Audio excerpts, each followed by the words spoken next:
Tuhan juga punya cara lain untuk menguji kualitas iman seseorang, yaitu melalui masalah atau penderitaan. Masalah atau penderitaan yang dimaksud bisa berupa krisis keuangan, sakit penyakit, dan masih banyak lagi.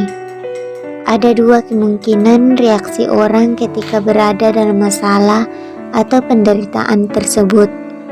Semakin dekat kepada Tuhan dan mencari wajahnya seperti pemazmur. Sebelum aku tertindas, aku menyimpang, tetapi sekarang aku berpegang kepadamu, kepada janjimu, dan bahwa aku tertindas itu baik bagiku, supaya aku belajar ketetapan-ketetapanmu. Yang kedua, menjauh dan meninggalkan Tuhan, karena kecewa kepadanya. Nabi Ayub sekalipun adalah orang yang saleh, takut akan Tuhan dan menjauhi segala kejahatan, ia pun tak luput dari ujian. Tuhan mengizinkan Ayub melewati masa-masa yang sangat menyesakkan, yang bisa dikatakan sebagai suatu tragedi atau musibah, di mana dalam waktu sekejap hal-hal buruk terjadi secara beruntun. Anak-anaknya mati, rumahnya terbakar, harta benda ludes, tubuhnya terkena sakit, dan istrinya pun meninggalkan dia. Lengkap sudah penderitaan yang dialami Nabi Ayub. Namun dalam keterpurukannya ini, Ayub tidak berbuat dosa dan tidak menuduh Allah berbuat yang kurang patut. Saat segala sesuatu tampak buruk, seringkali kita memiliki respon yang negatif, menyalahkan keadaan, menyalahkan orang lain, dan bahkan berani menyalahkan Tuhan. Kita tak berhenti mengeluh, mengomel, dan bersungut-sungut kepada Tuhan. Berdoa menjadi malas, ibadah menjadi malas, pelayanan ogah-ogahan.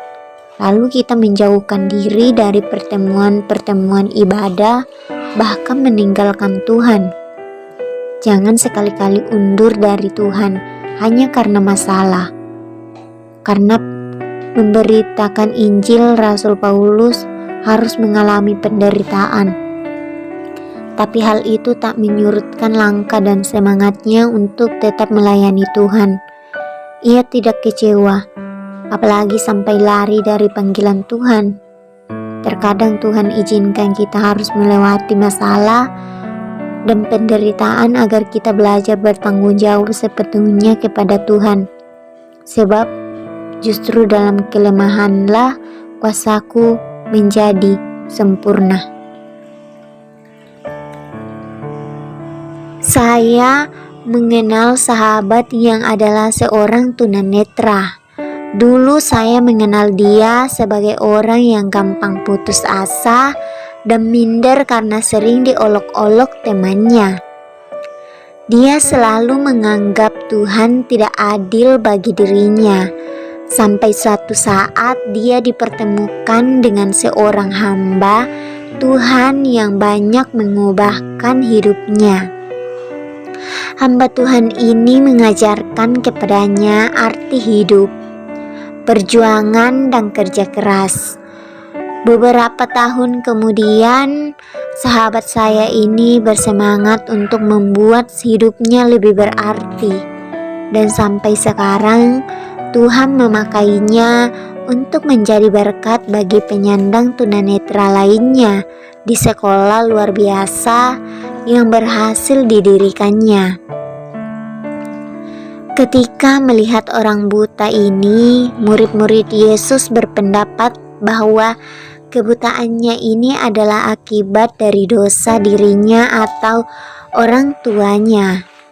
Namun Yesus menyadarkan kepada mereka bahwa keberadaan si buta ini adalah untuk menyatakan pekerjaan Allah.